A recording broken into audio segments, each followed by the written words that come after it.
Did he? I need those gentlemen again to pass out some songs so we can all participate.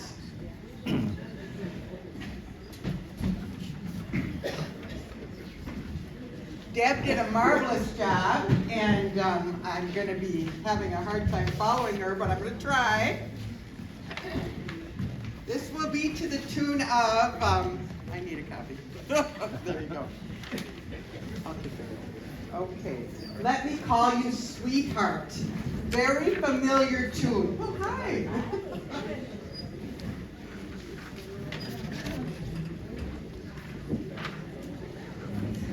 And like Merlyn said, I am a more recent friend of both he and Velma, and just delighted to have met them. I have been writing songs for many years where I was for many different occasions, and they weren't sure there was going to be a program this time, but boy, did I find out there was. So wonderful. But I just offered to add to it, and I would like everyone to participate as soon as you get the song.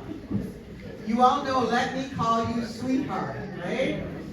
Very familiar tune.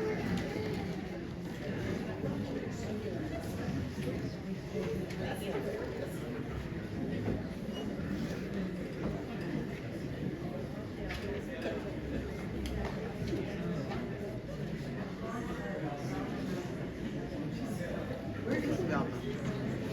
Was over there.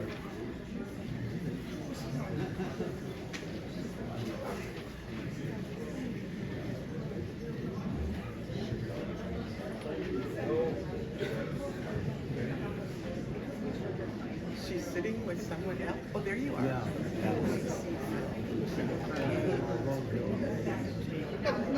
Doesn't want to be with you. I was up here. She didn't want to be. Oh, she didn't want to. Okay, how are the fellows doing? Does everyone have a copy? Yeah. I don't have an accompanist, so we will just do this a cappella. This is the story of their life. I got the information from Merlyn and Velma. I feel like I know them very well now. And most of you, I am sure, have known them longer than I have, and what a delightful couple they are. All right, are we ready to start? Gathering to party for a man and wife, 70 years of marriage with a good long life. Merlyn wed his Velma back in 55, 94 and 90, and they're still alive. Merlyn served our country, then schooled in St. Cloud, made such wise decisions and stood tall and proud. Off to the Twin Cities, Velma earned her pay. Merlyn then called Velma on one special day. They went out square dancing on their first big date. They enjoyed a nice time, didn't stay out late. A year and a half of courtship is when Merlyn said, "How about we get married?" And then they were wed. The wedding was in Princeton on September 2. Love that they both started with the words "I do." Merlyn finished college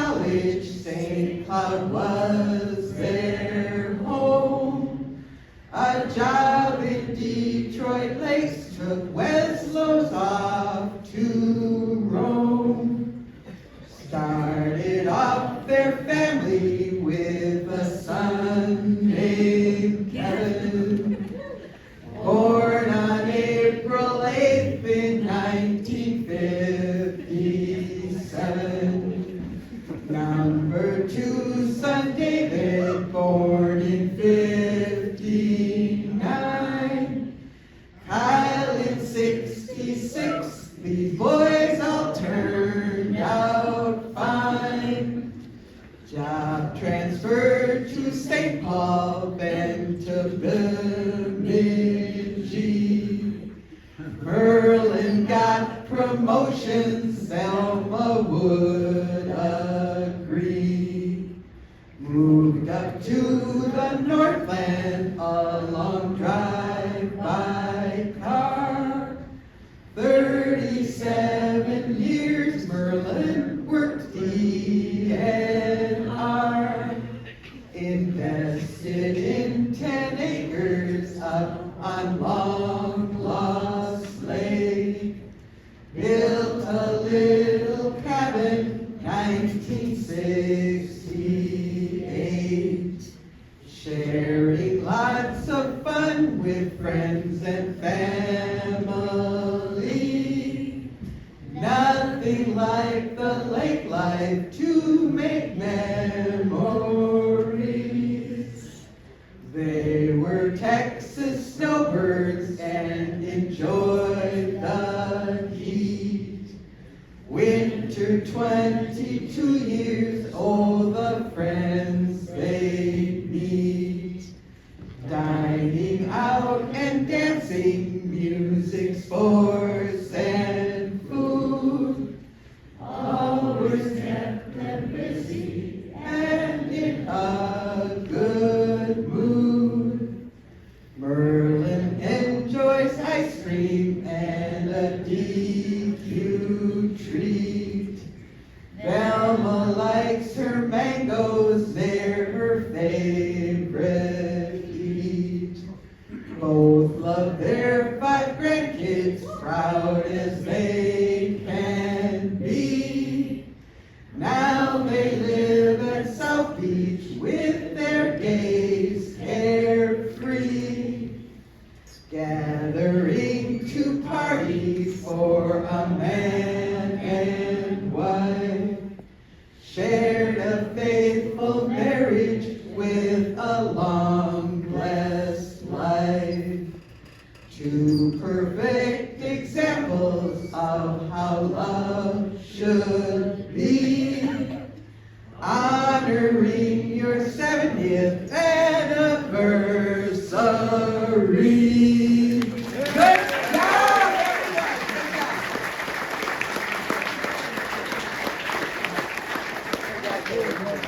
job, everyone. You're so welcome. You're welcome. She's one wonderful lady, I'll tell you. She looks after us at the senior center. You know, a couple of old guys would come in there to watch the dancing. We don't dance much anymore. But she's been really making sure we have coffee and treats over there. I think at this point, I'm going to ask if all of the Wesloh and Wesloh connections would just raise your hands, and you can see what kind of a turnout we've got of our nephews, nieces. And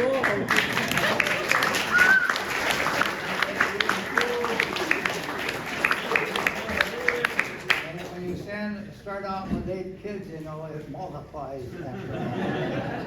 There's got to be quite a bunch, and I won't even start to name them all at this time. But they're a great bunch. I probably would forget some names anyway, so that's always dangerous. I think that at this point, a couple of our kids wanted to say something. You know, and like I say, I still call them kids. And whoever they are, if they would just come up at this time. Kevin, you're first. I'll go first. Hey, good afternoon, everybody. I've already been introduced. So I just want to start. I only have a few pages to go through. And, Use the microphone. First, I'd like to thank Norm Green for moving the Minnesota North Star. Oh, wait. That was for Hunter's wedding.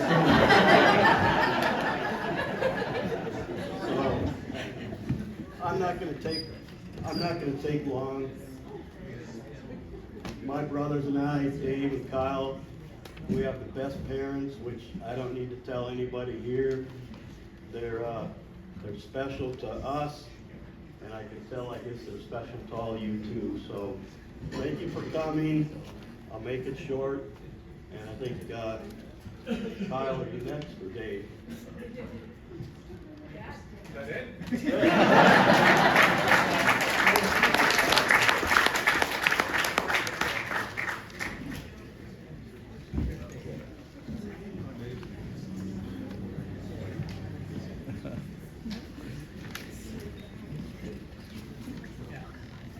I'm going to make it very short. With your parents, you keep an eye on them to make sure. Yeah, you gotta be close to the mic. Make sure that they are with it still and connected. Last weekend, I drove a vehicle back from Merlyn with Kyle and Kristen. And I got to Bemidji about 10:30, 11 o'clock on Saturday night. Watched the end of the T-Wolves game. And at the conclusion, I went out on their balcony overlooking Lake Bemidji to see the fishing boats out there, enjoying a nice warm evening. And I told my dad, as I stepped back inside, I said, there's some rustling in the water and kind of wave action on the shore. I said, there's either fish spawning on the shore that he wouldn't know about, or there's skinny dippers out there. And Dad's response immediately to me was, maybe it's the skinny dippers spawning. My mom is a wonderful person. The next day I called her up to say, I'm taking you out for Mother's Day. And she informed me that she was not feeling well that day. That she just kind of wanted to be in her chair and relax and take it easy. I said, well, I'm sorry you didn't make it to church today. And she said, oh, no, I went to church, but I just don't feel like going out for supper night. But I have taken out walleye and salad and beans and fried potatoes. That's an example of my parents, and just great loving parents, and appreciate it every minute. Thank you.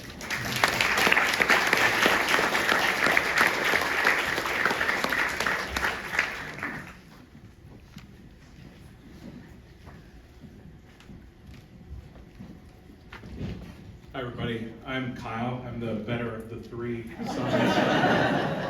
That's not me saying that. That's what my mom says every time. 70 years. That's a lot of years. That's 25,567 days together. That's 76,702 meals together. 76,703 as of right now. Congratulations, that's a lot of dinner. A lot has happened in those 70 years. They lived in Detroit Lakes. They moved to St. Paul. They wintered in Texas, and they had Kevin, they had Dave. Time passed, a little more time passed, an awkward amount of time passed, and then they had me, which was intentional, I'm told.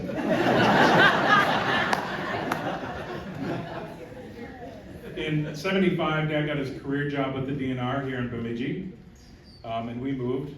The year we moved to Bemidji, they left Kevin back in St. Paul, which was also intentional from what I understand. I think it was soccer, was it not, Kevin? Soccer.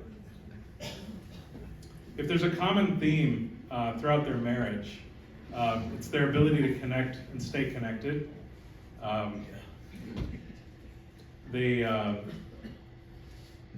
After I moved to Bemidji, they kept their friends, the St. Paul friendships strong. They kept their family friendships strong. Dragon Boat for many, many years was a family reunion, and it was a way to keep family relationships strong and keep those connections connected. This gathering of hundreds of friends is a testimony to the power to connect. 70 years later, and here you all are, friends from Bemidji, friends from St. Paul, friends from Texas, family from all over. Here's to you all, and here's to Mom and Dad for holding it all together all this time. Thank you all.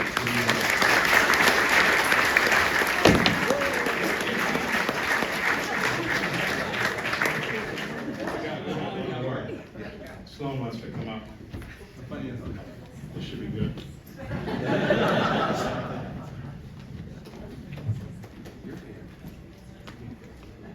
I'm Sloan. I'm Kyle's daughter. And Grandma and Grandpa, well, obviously they're my grandpa and grandma. So when I think of Grandma and Grandpa, I think of patience above all else. Grandpa actually taught me how to tie my shoes. I don't know if you remember that.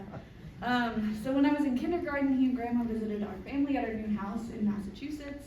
And Luca and I, we counted down the days. We were so excited for them to visit. We met them in the driveway. We ran circles around you. We were so excited. But it was a really chaotic visit because we had just moved. I was having a lot of big feelings. I remember I would get really frustrated about having my hair brushed. It was all tangled all the time, and I would like cry and scream at my mom when she would brush my hair. And Grandpa, I remember during this visit, he would sit with me and just brush my hair. He would take a long time and like dip the brush in water and sit and brush it until it wasn't tangled. And it was just the most patient thing to like sit with me as I would like cry and get upset and brush my hair. And during that visit also, I was in kindergarten, and he sat with me, and I came home from kindergarten. I was so frustrated that everyone else could tie their shoes. I couldn't tie my shoes. And he sat with me and he taught me, like he was so patient to sit and teach me the like bunny roof method. And finally I could tie my shoes. So I really appreciated that like tender patience that Grandpa had. And then Grandma taught me how to bake and how to garden. Two things that I really hold close to me today.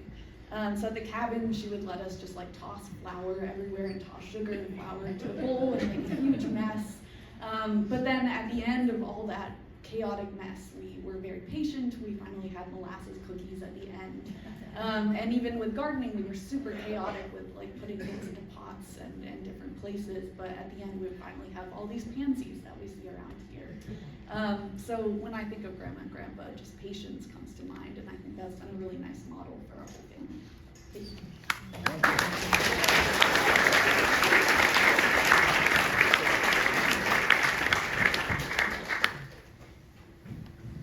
Well, thank you, guys. You know, when I see Sloan up here, I have to kind of relate a little story that happened when Kyle and Kristen were moving into an old house, and I mean an old house. It was what, 1880s or something like that. Why, Kyle and I were in the process of putting in a new slate floor in the kitchen. And you know, to do that, why, we had to remove the vent from the floor and move the air up into the house. And in the process, Sloan said, "Where's my cat?" It turned out that we could hear it mewing down under the floor someplace. And, so it took us a good bit of time to encourage that cat to come out and get some food and get out of there. But it was a little anxious time too during that period of time. As you can well imagine. I just thought I would mention some of the various groups that are here today. There are some from the DNR that still are survivors from the time I was there. And I wonder if they would just stand up and we can see who the DNR folks that are here.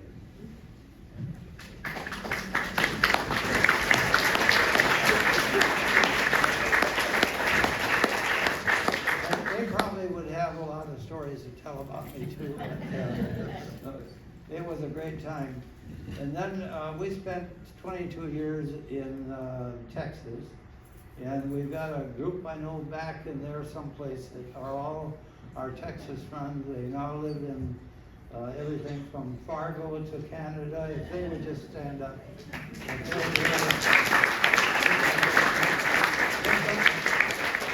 People that we used to have potlucks and lunches and go out to a couple different restaurants. Jim would know about them. Jim has been down to New Brunswick now for several winters. He has a daughter living in New Brunswick, so they have related some New Brunswick stories to us too. Let's see who. Roseville, I think we only ended up with Joanne this time. Only.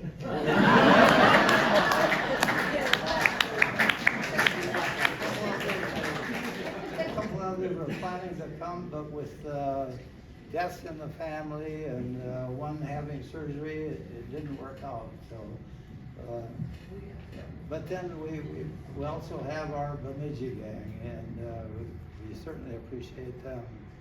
I think that, yeah, well, Long Lost Lake, we got some people from Long Lost Lake that are here.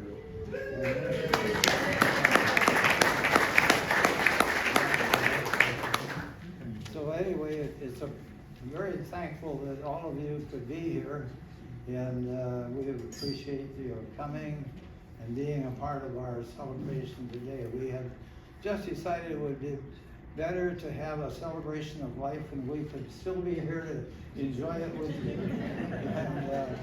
And so continue to visit with each other, have a good time. There's still some food left. Dave's got a question. You have Joe and Josh want to talk. Oh, Joe and Josh want to talk. Okay.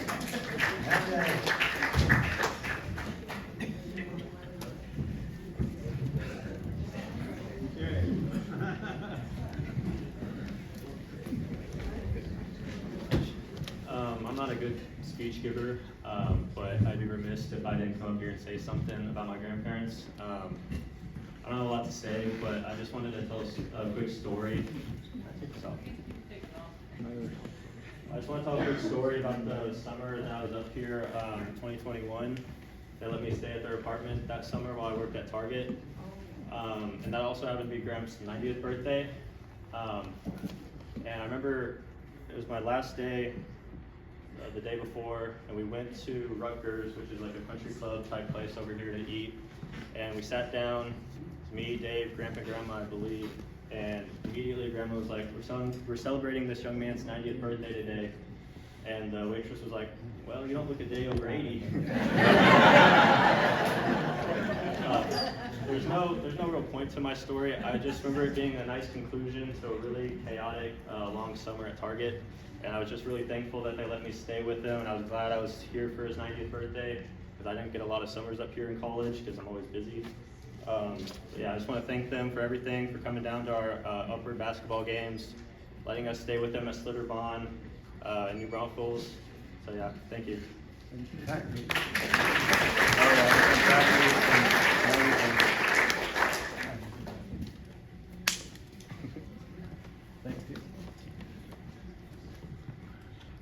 So I'm their youngest grandson. I just graduated this past last week, and I wanted to say that I pulled up the Wikipedia page for 1955 today, and I found out that McDonald's opened its first restaurant in the summer of that year. Also that year, they got married. Now I know that Grandpa and Grandma, or as y'all know them, Merlyn and Velma, probably didn't have their wedding vows be "I'm loving it." But I think this kind of shows just how amazing 70 years of marriage is. Now, I'm only 21, and I didn't graduate with a bachelor's in math, but I know that that makes about 50 years that I haven't seen. And although I'm not sure if I will reach 70 years of marriage in my life, I can take solace in the fact that I've been lucky enough in my life to see a glimpse of what 70 years of happy marriage looks like. Thank you, Grandpa and Grandma. Thank you.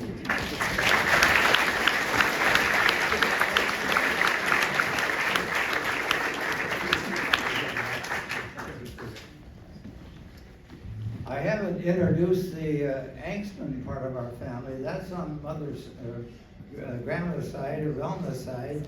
And I just wonder if the Angstman clan would show up here that's here. Myron, Sue is next to him. Kurt, Carol.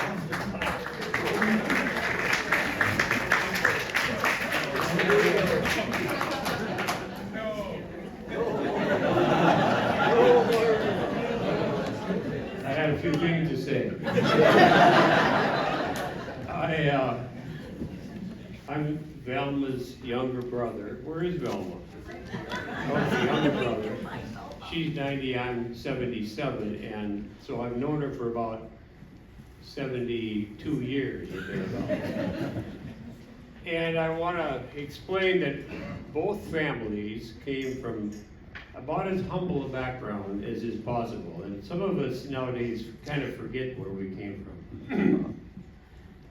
Our family, excuse me, our families were rural, and they were quite poor, and they were large, and our families were very close together because we all attended the same church, and we had family members that were the same age that were attending school together, and we took part in activities together, so there was a lot of communion back and forth between the families. But I'm trying to recall, and I did all week, when I first remember seeing either Velma or Merlyn, and both of them were kind of unique circumstances.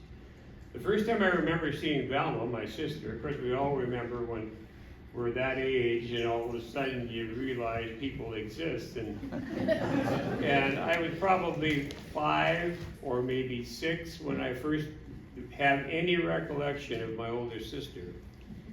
My parents took me to Shattuck's in Princeton, Minnesota, loaded me on a Greyhound bus all alone, sent me to Minneapolis where my sister Velma met me at the bus depot. And that's the first time I remember actually seeing her. And I find it kind of unusual that I would remember that, because if that happened today, my parents and Velma would have got arrested. I mean, who would put any child on a Greyhound bus and send them off alone at night? It was at night, as a matter of fact. So that's when I first remember Velma, and I guess I survived that trip because I'm still here. Merlyn, on the other hand, the first time I remember him is a kind of a momentous occasion as well. I had come in from outside at the farm, where I'm still at sometimes, and I had a cut somewhere on my lower leg, which, you know, I have no idea how it happened, but I had a cut. And one of my sisters loaded me in the kitchen sink to work on my leg, clean it up, and maybe put a bandage on it. I'm not sure exactly what the process was. And this was on a Saturday night. And while I was sitting there in my whitey tighties in the sink, Merlyn pulled me. And somebody said, well, here comes Merlyn. This was on a date, of course. He was arriving on a date. And I said, get my pants, get my pants. And they said, what do you need your pants for? I don't want Merlyn to see me in my underwear. So that's my first memory of Merlyn. Now, one more thing about Velma. She and I have known each other quite a while, and we are siblings after all. And in that entire time, we've never had cross words with each other. How many siblings here can say that about their siblings? Not one time. But we almost had one time. She came to visit me in Alaska, and I'm a float plane pilot, and I was going to take her fishing. And we went out to this remote spot, and, you know, no docks or anything like that. We were just on the shore of a swampy lake. And I had hip boots and she did not. And so I parked the plane, and the butt of the plane was sticking up against the shore, but not real close, and there was a bunch of muck and some weeds and then the shore. So I was going to give her a piggyback ride from the float to the beach.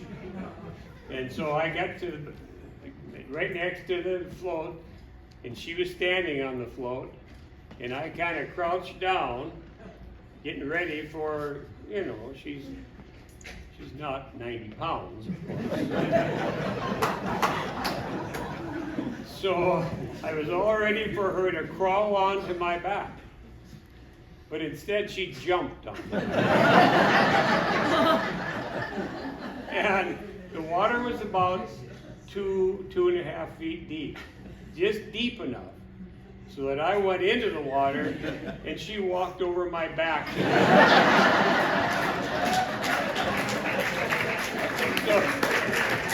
So that's the one time we almost had cross words in 72 years of getting along. And that's all I have to say. Congratulations.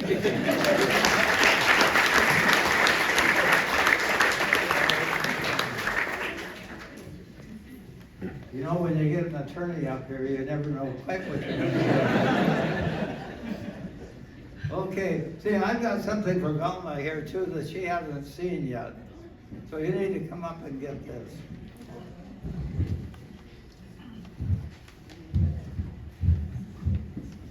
Just walk over them. Jump on their backs. She was trying to figure out what this envelope was that I had in my hand earlier.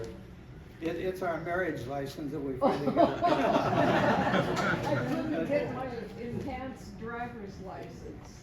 I couldn't get my enhanced driver's license, and I had to go back through Sherburne County recorder, and it just must have come today. It just came today.